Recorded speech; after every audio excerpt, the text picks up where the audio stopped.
Hi, welcome to the first ever online 2017 Tiny House Summit. I'm Sarah Isabella, and today we have a Community Day presentation with Sarah Murphy of Tiny House Hoteli, former owner and operator of Music City Tiny House, and she'll be presenting today with Airbnb Your Tiny House. Take it away, Sarah.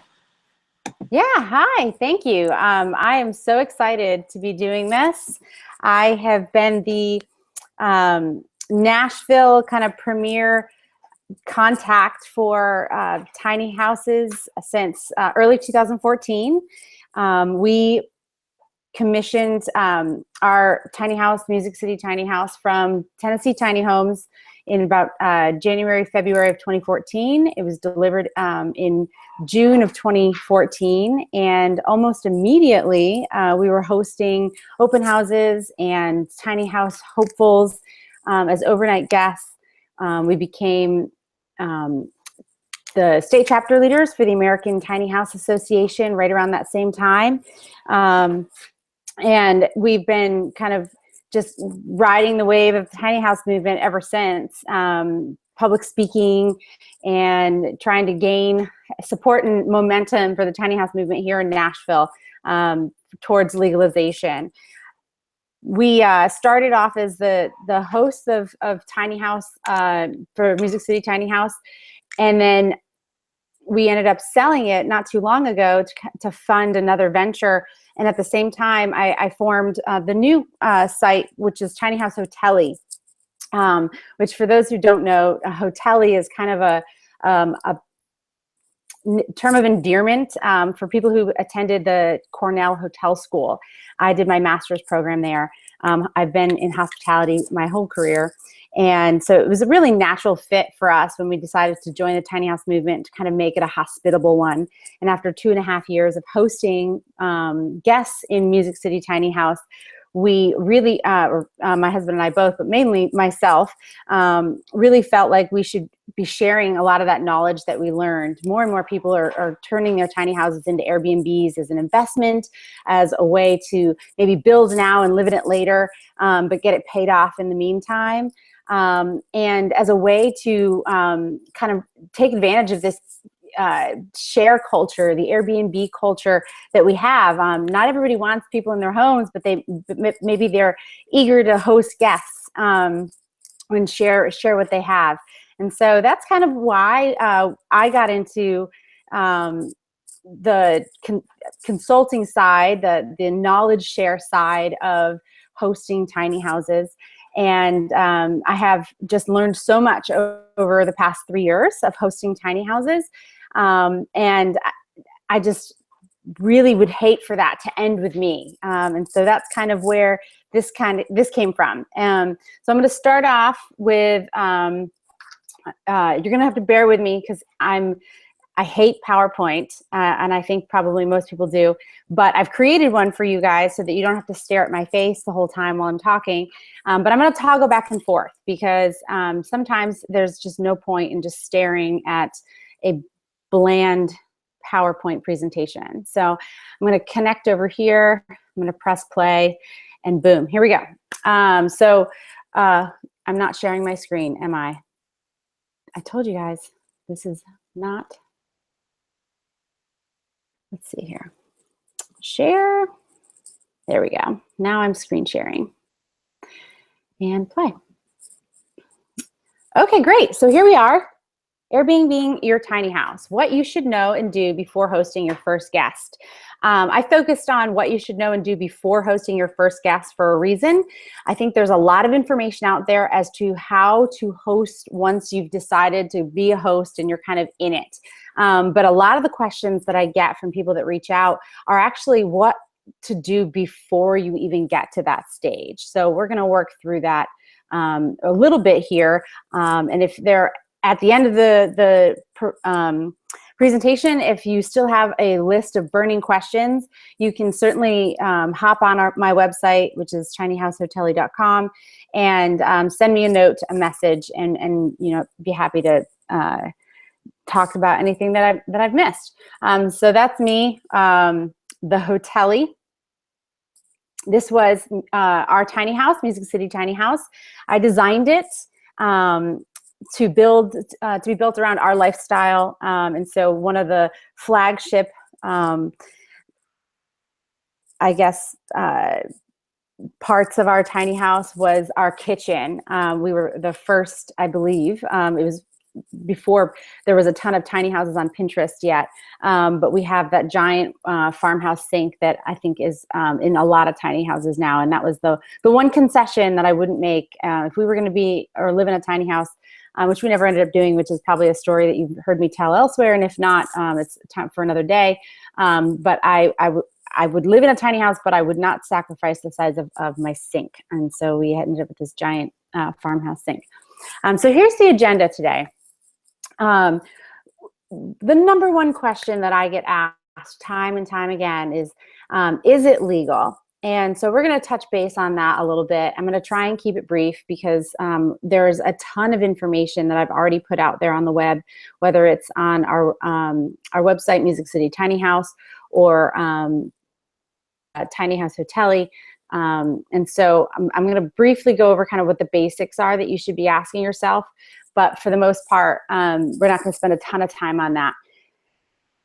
So is it legal? Do you care? And I put that there because tiny houses in many cases fit somewhere in the gray area. And it really depends on how much risk you're willing to take as to whether or not you care if it's legal or not in your immediate vicinity and in your jurisdiction. So we'll talk about that a little bit and what some of the risks are if you decide to maybe take a risk. How much risk you're taking based on some factors. We'll talk about that a little bit. How to determine if and what is legal, how to determine what your risks options are if it's not. And then we'll move on to running your tiny house like a business, which I think is probably the most important thing. We're going to go over some of the basics: insurance, cost control, setting your price, forming as a business.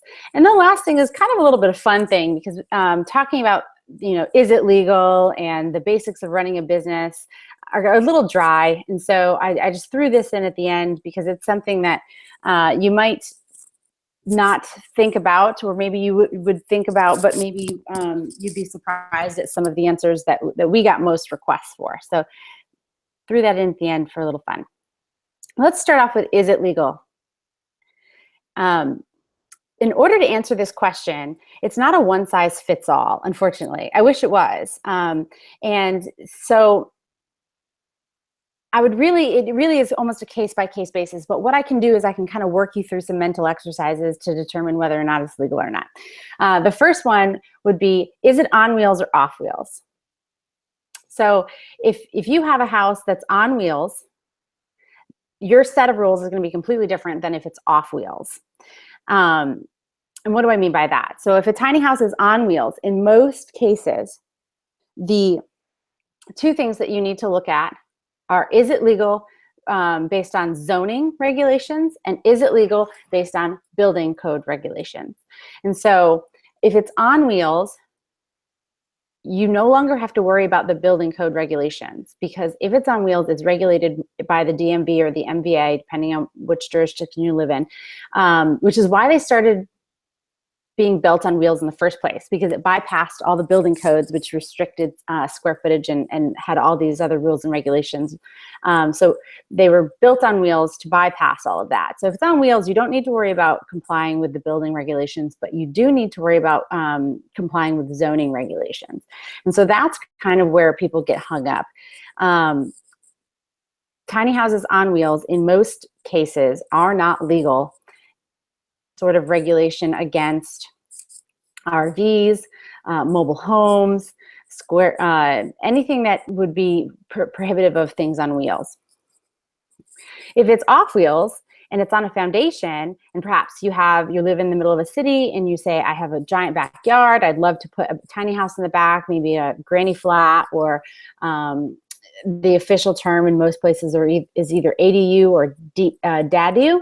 ADU stands for accessory dwelling unit, and DADU stands for detached accessory dwelling unit, or on foundation. And if they're on a foundation, then they need to comply with both zoning and building codes.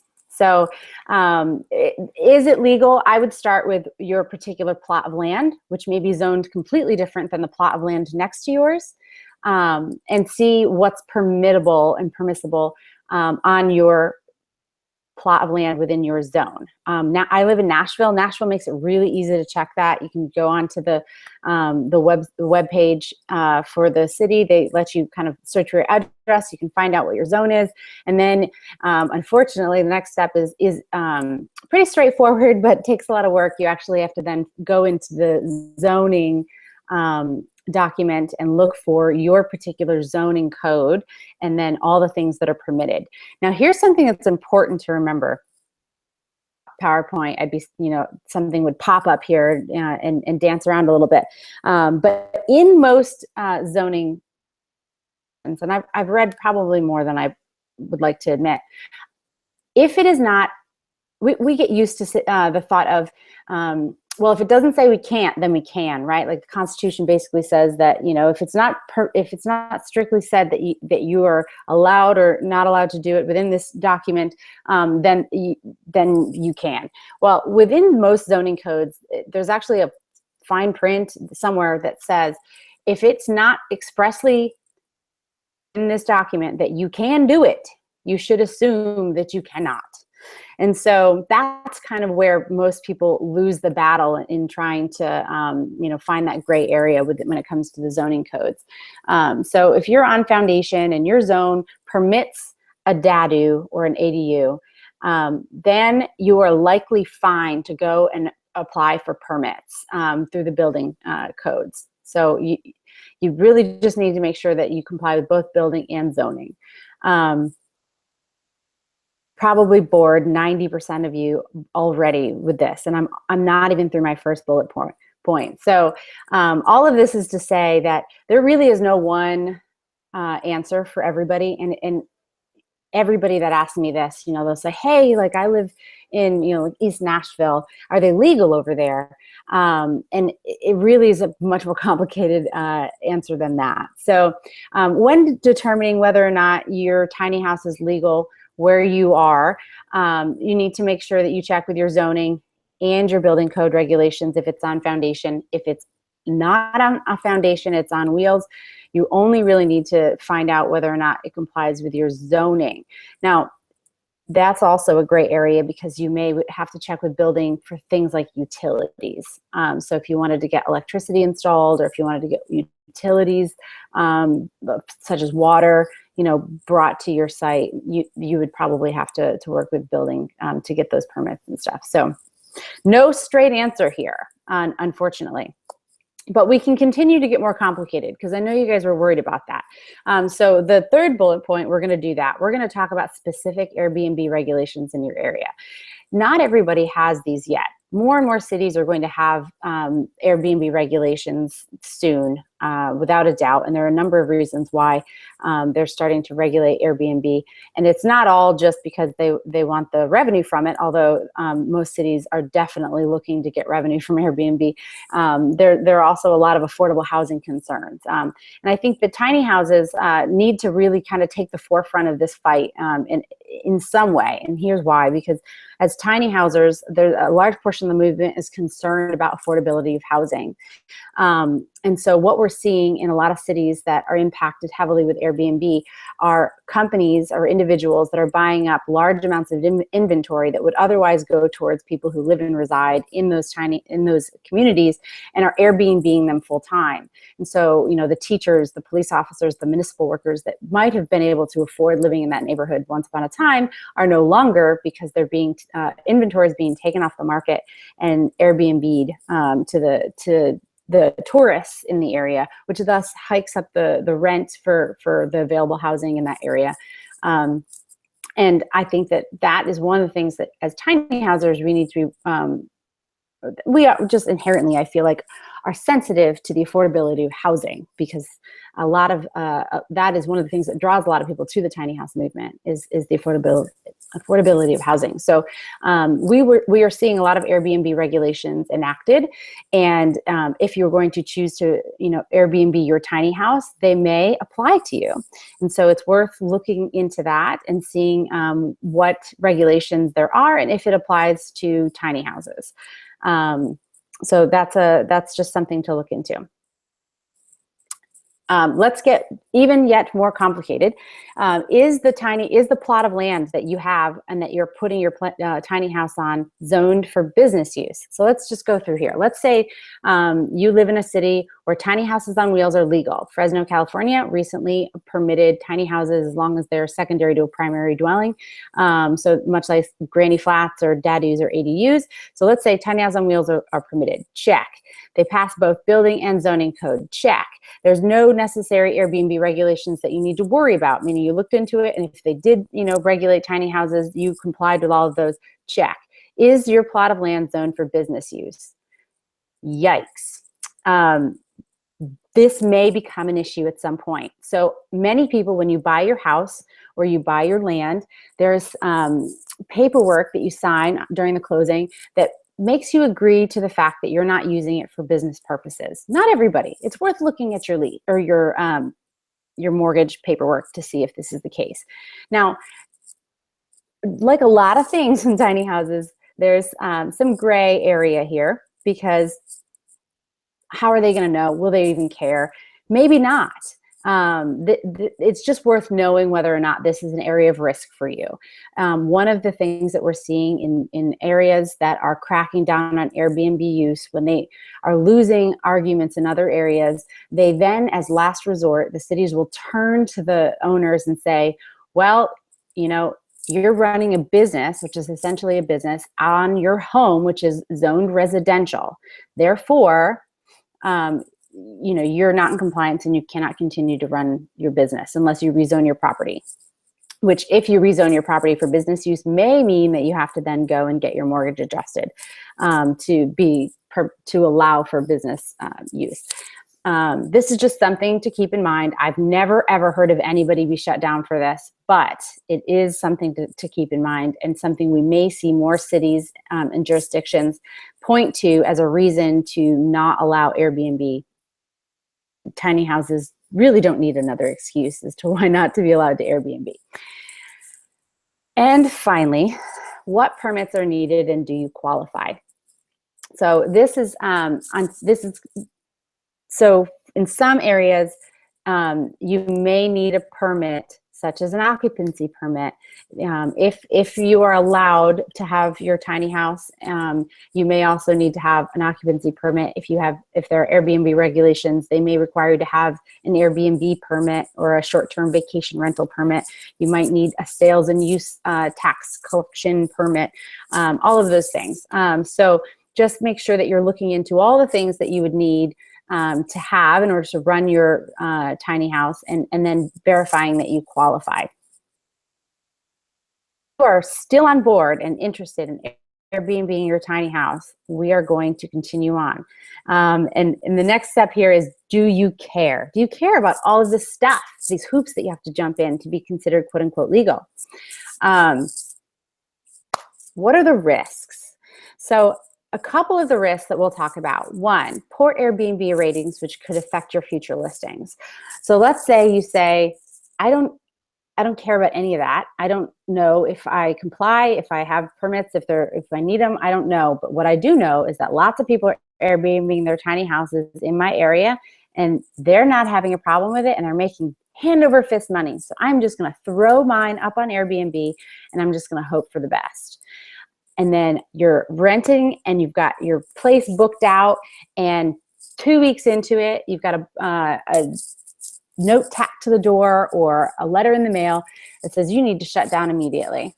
And unfortunately, what that means is you need to cancel everybody that's booked, and that could lead to really poor Airbnb ratings. Let's say you decide to move it to a new location where they haven't found you yet, and so you don't cancel any reservations, you just move it. But then the guests who booked with you now are at a new location, and maybe it's not as good, or maybe it's a little bit better, but it's different than what they expected. They're not going to rate you as highly as they otherwise would have. So perhaps not even the biggest risk, but one risk to keep in mind, that guests on Airbnb really like to have no surprises, and they want it to be a low maintenance encounter. So, you know, they could otherwise be choosing a hotel where they know what the rate is, they know what the experience is going to be like, they kind of know what the room's going to be, you know, are very similar, and they know that everything is going to go smoothly for the most part. It's always a little bit of a risk with an Airbnb anyways, but then if you add things like changing location, or I have to close, it really doesn't bode well. So that's probably the most minor of the risks, but I figured I'd throw it in there. The next one is fines. In Nashville, if you are in violation of a zoning code and you continue to operate, it's $50 a day to continue to operate. Risk, and maybe you're saying, well, hell, I'm making $150 a night, so I'll just factor in $50. That's your prerogative, I guess. But the next one is a little bit more serious, and that's the seizing of property. Some places, I know someone here in Nashville that was sued by the city for not removing their tiny house from where they had it after they had been warned and fined. So, just be careful of where you are, and knowing what the limitations and what the abilities of your local government are. And so, fines, seizing of property, and strained relationship with your neighbors shouldn't be underestimated, especially if you own your place. A lot of people that I talk to that are successful as Airbnbers, they start off before they even have their tiny house, going around to all their neighbors and saying like, hey, this is what my plans are. How do you feel about that? Do you have any concerns? I'd love to mitigate those. Like, let's talk about this. And just being neighbors, right? When we put our tiny house in our backyard, we invited everybody over, but they thought it was a shed. And they're like, why do you have an air conditioner in your shed? And we're like, come take a look at what we're doing. You'll love it. This is, what we're doing. And we got some really good responses. Is legal action. I mentioned it before from the city that took legal action, but it doesn't stop there. If your neighbors get mad enough, they can take legal action for any number of reasons. I mean, there's a lot of risks that you take when you go the tiny house route. If you have a composting toilet, many times composting toilets are illegal in a lot of jurisdictions. Unfortunately, the risks are just unquantifiable, and yet people take them all the same. So I'm not saying one way or the other. I mean, I've always been of the mind that when it comes to the tiny house movement, our personal goal was to further the tiny house movement, and we weren't going to get it very far if we continued to just ask permission for things. So we kind of went with the ask forgiveness rather than ask permission, and we rode that wave as long as we could, in the hopes that we would gain as much momentum for the tiny house movement as possible. And it worked out pretty well for us. So I'm not telling you to go out and do it, but I am saying, weigh your risks and then decide, what decision you want to make from there. So the next one here is your options as to whether or not you decide to take the risk or not. And this depends. It varies case by case. If you decide to take the risk and you want to know, all the pros and cons, it really depends case by case. And so like, I can certainly help people work through those things if I know all the details about your situation and what the likelihood is of, being shut down, based on, how many people are already doing it in your area, how savvy the local government is. Here in Nashville, 2 tiny houses were shut down. Tiny house Airbnbs were shut down over the course of 2 weeks. And it wasn't because somebody was out there driving around the streets looking for Airbnbs or tiny houses. They were just merely going on Airbnb and some of the reporting tools that other people have pulled out from their API on sites. And they were just going down the list and seeing, this is a camper, this is an Airstream, this is a tiny house, this is a boat, right? And so the jurisdictions are getting pretty smart if they're looking to crack down. So I can help you work through those risks if you'd like. 2, running your tiny house like a business. I'm very passionate about this because I think that if you're going to rent out your tiny house for any reason, whether it's just because you want to make new friends that, love tiny houses, or, if you're actually looking to make an investment in this business and maybe you want to open up a tiny house hotel or whatever, make sure that you've got the business mindset going into it. Because we'll go into a little bit of some of the perks about it as we go. So we're going to start off with forming as an LLC. Why? Because it's best practice. It's recommended, not required. I didn't. In hindsight, that was silly. I just got a little bit lazy and just kind of went with it. We started, it just was kind of a whirlwind for us. And before we knew it, we were up and running. And I never actually filled out the paperwork. But there's a number of reasons why we recommend doing it as an LLC. LLCs as a form of business are super easy to maintain. Some people, would prefer to do corporations or any other number of ways, but require a board. It doesn't require, regular filing of any paperwork, such as like minutes, that type of thing. So LLCs are simple to maintain and they protect you from liability. That's probably the main one that people will tell you. Why an LLC? Because if you have an LLC and you're running your tiny house as an LLC, your personal assets are protected from any liability. Why is that important? Because bad things happen. And if somebody was in your loft and they were to have fallen out and badly injured themselves, you and your family and your house and all the things that were not directly related to your LLC, the tiny house business, would be safe from lawsuit. Now, if you decide to do it as an LLC, my number one recommendation is to file in Delaware. Obviously talk to a professional, but that's best practice. And one of the main reasons why is that Delaware has a really smart and savvy set of laws around LLCs. They're business friendly. Most LLCs in the country are formed in Delaware because they just have a really good and efficient set of laws. You can go online and do all of your tax payments. They just make it really simple to form as an LLC. And it's fairly inexpensive. I think the minimum payment based on how much you're making is like $300 a year or something. And the last reason that LLCs are great is that they allow for tax flexibility. And so you can actually be taxed as a pass-through entity, much like you would a sole proprietorship, or you could, be taxed as a company or corporation. So that's my recommendation there. Form as an LLC. If you don't form as an LLC, at least form as a business, because in many places they'll require you to form as a business if you're collecting revenue. I know in Nashville, that's my current point of reference, anything over $3,000 in sales is required to have a license, a business license. Anything over $10,000 in sales is required to pay, business taxes and, file for sales and use tax and all of that. So, filing as a business is probably required if you're doing any sort of decent revenue. And so my recommendation is do it as an LLC, just because you get all that added protection. But if you're not going to, at least do it as a business.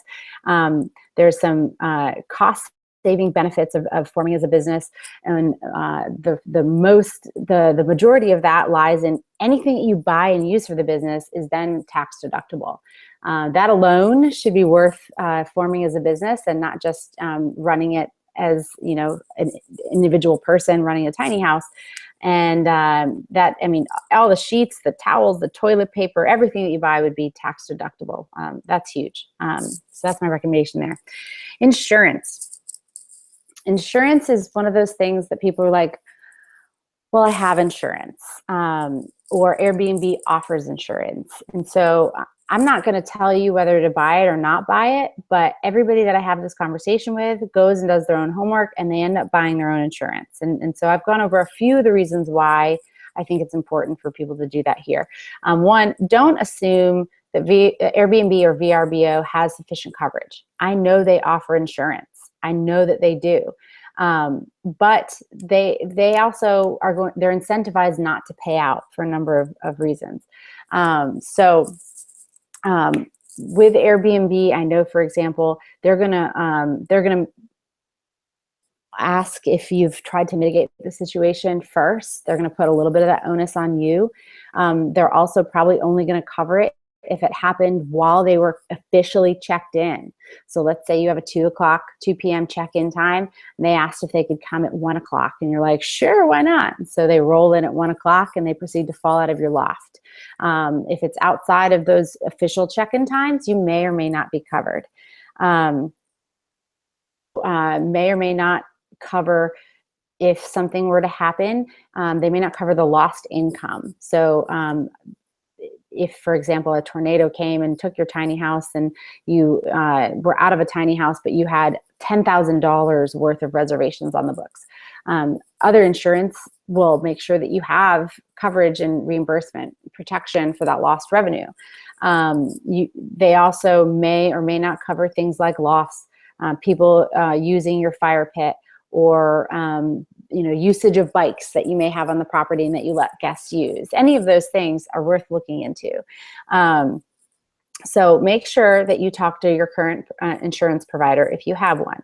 Homeowners insurance is likely not going to cover you. Homeowners insurance generally covers maybe the first night stay or the first reservation that you have. But if they find out you've been paid for it, you'll likely need a business rider in order for it to cover that. And so in my experience, going through whoever you have your homeowner's insurance, but adding the business rider and then adding the income protection and adding all of that tends to be really, really expensive. And so what I use and what I recommend to everybody, because this is their niche, is CBiz. And that's C as in cat, B-I-Z. Their whole thing is short-term vacation rentals. They cover tree houses, tiny houses, boats, you name it. Alternative dwellings are like their niche, and they're super easy to work with, and they're great. So that's who I recommend. I don't get any points or anything for recommending them to you, other than I think that they will give you a really great experience, and that's worth something. And so the last two things in this section are cost control and setting price. And so we'll talk about cost control. This is really important, because I think it's easy for people just to run the tiny house like they would their house. And so not everybody, especially if you're in the tiny house mindset, you're not really thinking about buying bulk, right? Because you're like trying to, go tiny, or you think that, that there isn't enough space for all of these things. And so my suggestion here is to identify your consumables. And I have some stuff on tinyhousehotelly.com about identifying the consumables, and I've identified consumables that you really need to buy in quantity. An example of a few of these things: toilet paper. You're going to go through a lot of it. It actually has blown my mind how much toilet paper some people make or use. And I think that a little bit of that with the tiny houses is because it's alternative toilet options. And so they're like, I think I need a ton of toilet paper in here to make sure it doesn't smell, or, that, nobody can see what I've done in here. So toilet paper, buy in bulk. You will not regret it. Paper towels, obviously, another thing to buy in bulk. Cleaners. I'm a big one for all natural cleaners. And so I like there's a cleaner out there called Branch Basics, and it comes in a concentrate, and you basically just buy the concentrate, and then you dissolve it with, or you mix it with regular water or filtered water, but it comes in bulk, and it makes it more cost effective. And so I recommend buying anything that you can in quantity. The next thing here is establish a clean, dry, and secure storage area. Probably not in your tiny house. There might be enough room in your tiny house for a few things, but we ended up using part of our garage for the storage of all of our stuff. I really want to keep it where it's not secure. People are amazing, and I had very few negative stories about hosting the over 500 guests that we hosted while doing our Airbnb. But people take weird things, and I can't explain it. I've heard stories about people losing silverware. I worked in restaurants for over a decade, and sure enough, there's a large portion of people out there that take silverware? I don't know. You'd start with 4 forks. You'd come back and you'd only be clearing 3. I don't know why, but establish a clean and dry and secure storage area for all of those extra bulk items, because they may think, well, they got plenty of them here. They certainly don't need all of them.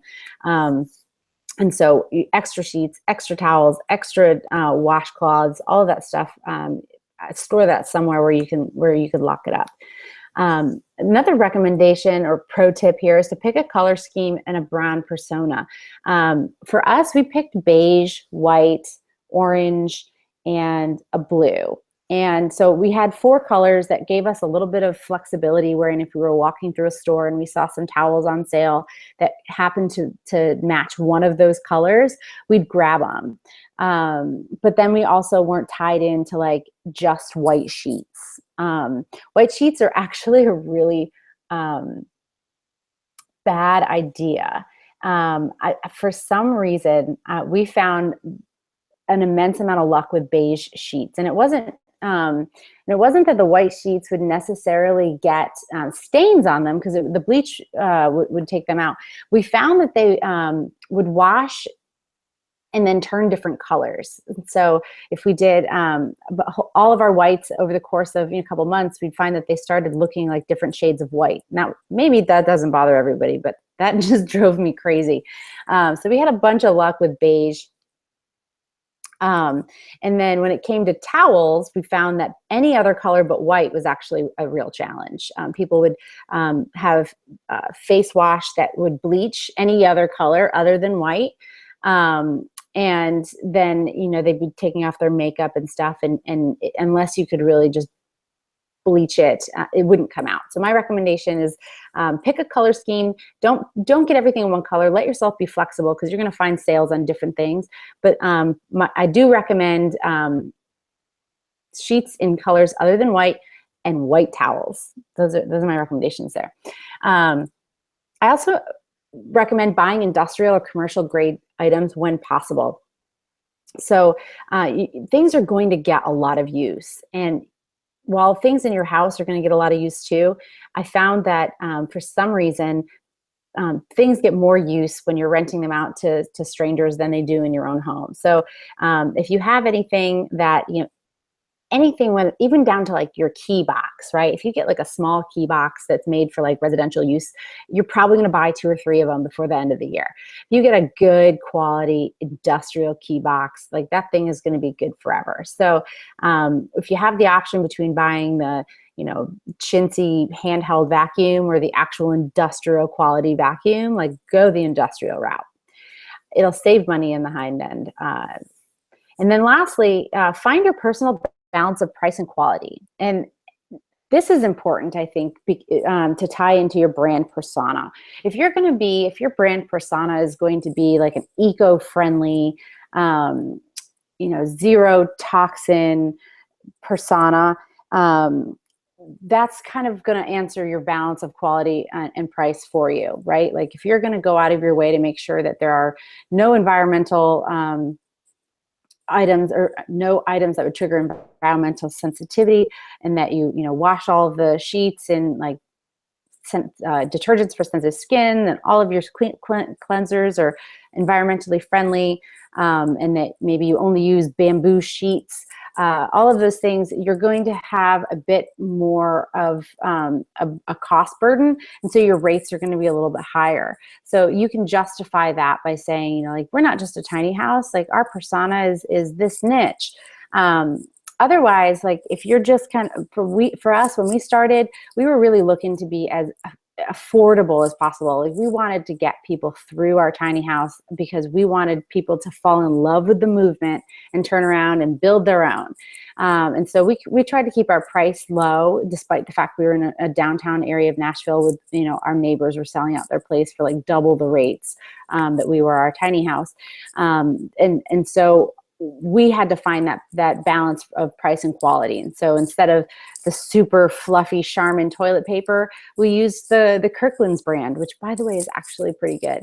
But we were able to, figure out what we liked and then kind of get the rhythm of buying that. For example, Kohl's has some really great towels. And so on Black Friday every year, we'd go and we'd snatch up a bunch of their towels because they were a good quality and they were a really good price when we could get them. So that's my recommendation there, is to figure out what your personal balance of price and quality are, so that you know what to keep an eye out for.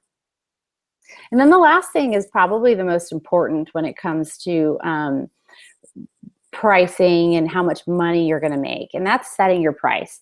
The Airbnb didn't have this when we first started hosting, but they did come out with it a little bit, maybe a year and a half after we started hosting, and that's the auto pricing. And so you can absolutely just set up your Airbnb profile and turn on your auto pricing and then move on. But I do not recommend that right off the bat.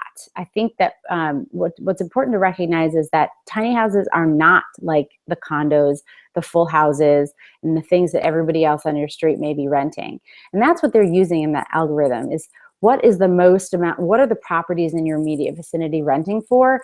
And then, like, based on that and what your amenities are, like doing some sort of, gymnastics with the numbers to figure out what your price should be.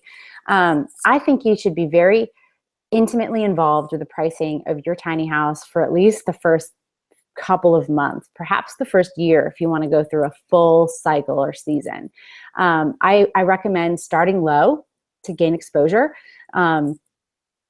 You can always raise your prices down the line, but if you keep them high, you're going to have a hard time getting heads in beds, and you're going to have a hard time getting those positive reviews. And Airbnb loves those positive reviews. And if you can get, the more people you host and the more positive reviews you get, the more likely you are to become a super host, the higher you'll get in their algorithms when people are searching. So we started off with a rate of like $89 a night. I think we even at some points went down to like $79 a night. I put together a spreadsheet. It's available on Tiny House Hoteli, and it can actually work through a lot of these mathematical formulas for you on, what pricing in high, medium, low season, what your profit margins would be. What's really important is to figure out kind of what your break-even point is. And so, like, if you break even right around $50 a night, if you're renting it out for $65 a night, then you're only making $15 on it, but it's $15 more than if you didn't rent it out at all. And so I think that's a really important thing to think about, is that where is that break-even point, and where is maybe the pardon my French, the pain in the ass factor. So if you're breaking even at 50, but you really don't want to take anything less than $75 because it's not worth you going out there and turning the thing over the next day, then make it 75 on those nights you're having a hard time booking, or that you're really having a hard time getting, heads in beds. Just put that as your minimum of $75. And then even if it's not making you a ton of money, it's getting a head in bed. It's going to be giving you the opportunity to create a positive review at the end of that. You don't have to do that forever, but just to get yourself some momentum on the Airbnb platform. It's important to recognize that Airbnb gives new properties a little bit of an edge, but they don't do it for long.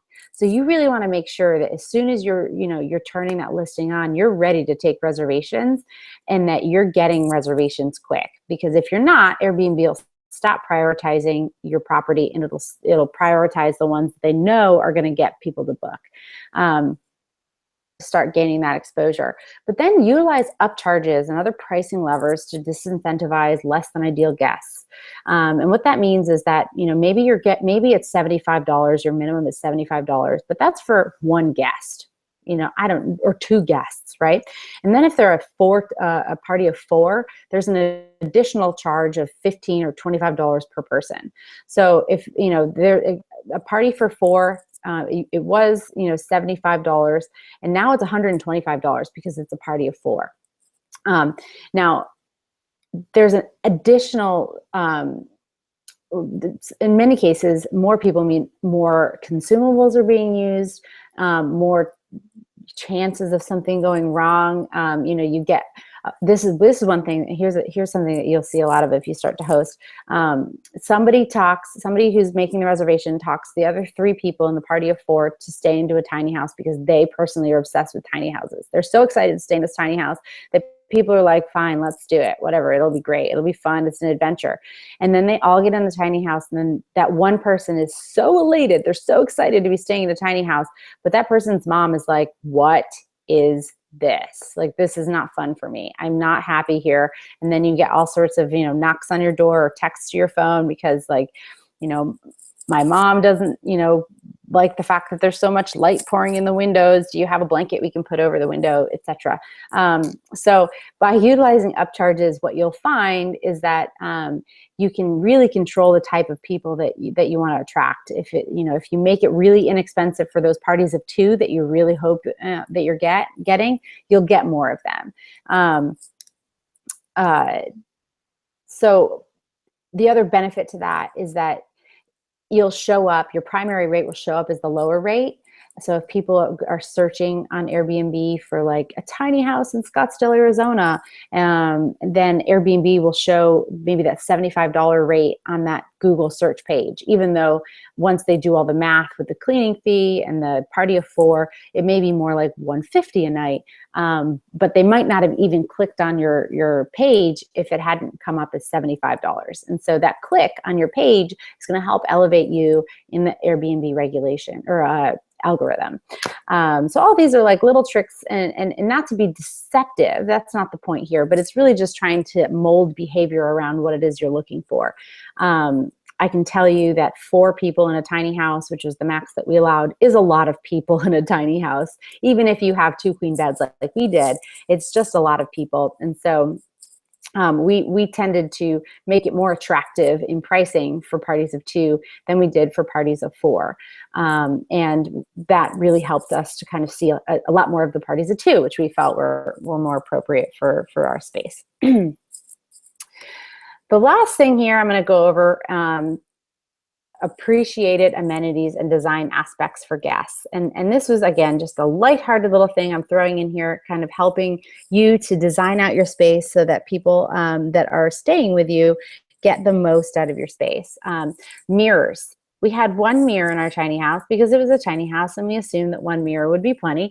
But you'd be surprised how many people asked for additional mirrors. Maybe you wouldn't be surprised, but not a whole lot of tiny houses I've seen on Pinterest or otherwise have a ton of mirrors around. Some of them may be decorative, small, but this is for parties that were thinking, well, we have 1 person getting ready in the bathroom, but I wanted to do my makeup in the living room or something. And so you can solve that in any number of ways. I think we ultimately ended up hanging one on the outside of the sliding door to the bathroom. I've seen, the inside of kitchen cabinets with additional mirrors. You could stick something on the fridge. You name it, you can probably get another mirror in there. But just, guests oftentimes appreciate more than 1 mirror. Iron and ironing board. For us, we ended up doing an ironing pad that you can get for not too expensive. And then we suggested people use the stove top, turned off, obviously, to put that on there so they could iron their clothes. And then we got just a really small handheld iron. The other thing we got asked a lot for, are hooks and towels and hooks for towels and coats. So we had a couple hooks, and then we were, over the course of our time with the tiny house, we ended up installing many more hooks. People like hooks everywhere. So the more hooks you can get in there, the better. Kind of piggybacking on that is a place to hang clothes and store luggage. For us, when we first got it and we started hosting guests, we're like, well, you're only here for 2 days. Why do you need to hang clothes? We have an iron if it gets wrinkled.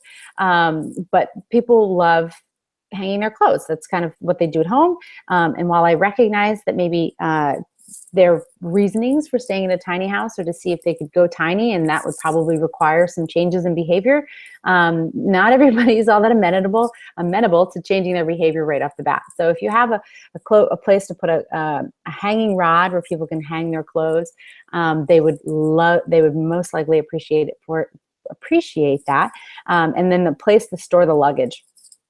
We ended up never giving them a designated place to store luggage because we just didn't have any place. But it's one of those things where people had mentioned over and over again, it'd be really great if we had a place to store our luggage inside the tiny house. So if you have a corner or something that you can do to set aside for that, People love that. Hair dryer. The only thing I would mention with this is that to make sure that you get one that is appropriate for your electric usage. So if you're on, a 30 amp, or you are on solar or anything like that, hair dryers can pull a ton of energy. So just be cognizant of that when you go and buy a hair dryer for your Airbnb, that it's not something that's going to short out the entire tiny house when they turn it on the first time. We permitted pets in our house, in our tiny house. We don't regret it for a minute. And so those people that did bring their pets were appreciative of the fact that we provided pet dishes and dog waste bags, etc. So I always put that in there as a recommendation for anyone who's going to host pets. Washcloths, I thought went out of style with my grandparents, but apparently not. Guests want washcloths, so make sure you have those available. Window coverings. I know this sounds silly. Maybe you had already thought about this, but when we built our tiny house, we stuck an immense amount of, anywhere there was wall space, we put a window. And we did that because we figured if it's a small space, that the large windows would allow for a little bit of continuity between the inside and outside, make the space feel a little bit smaller. It also brings in a ton of natural light. So when we started hosting our tiny house, we put window coverings over all of the windows wherein privacy would be an issue. But we left window coverings off all of the windows wherein privacy wouldn't be an issue. Like nobody was going to be looking into those windows because they weren't really in a place where people could look into the windows. But time and time again, we got feedback that people wanted all the windows covered. And so if you have windows, make sure that they're covered. We ended up going with some frosted applications for some of the windows that we felt like the shower, for example, where not everybody puts a window in the shower, but we did. And so instead of putting, a curtain in there, we frosted the window there, and it was removable. So if anyone decided to ever change that could be changed. And then the last thing here are two minor things that we provided over time and that people were appreciative of and mentioned over and over again that they thought it was a great amenity. It was a lighter and wine glasses. Now we were a non-smoking tiny house, but we had a fire pit, and so we left a lighter in the tiny house, and I think people appreciated it for various reasons, whether they wanted to light candles or incense. Some people don't permit those things.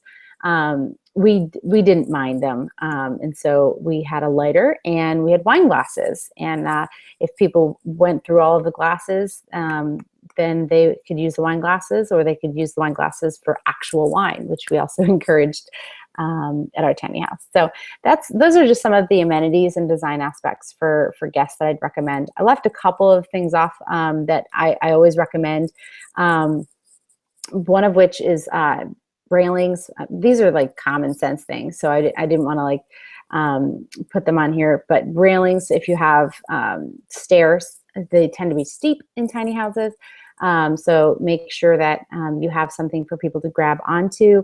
Also, if you have a loft, I recommend putting some banisters or railings so that people don't roll out.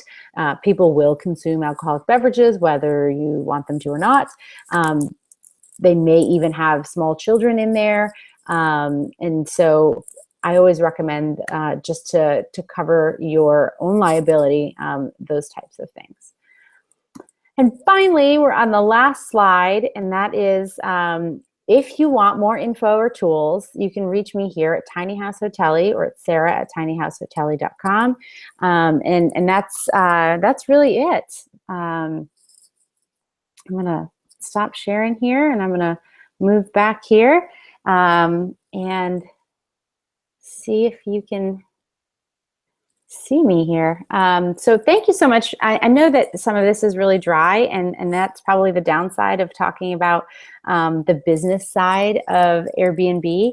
But hopefully there was a ton of information there that was of value to you guys, and that will help you kind of get to that point of hosting guests in your own tiny house a bit smoother with a little bit less ambiguity. That's the goal here. So I hope you have a wonderful time.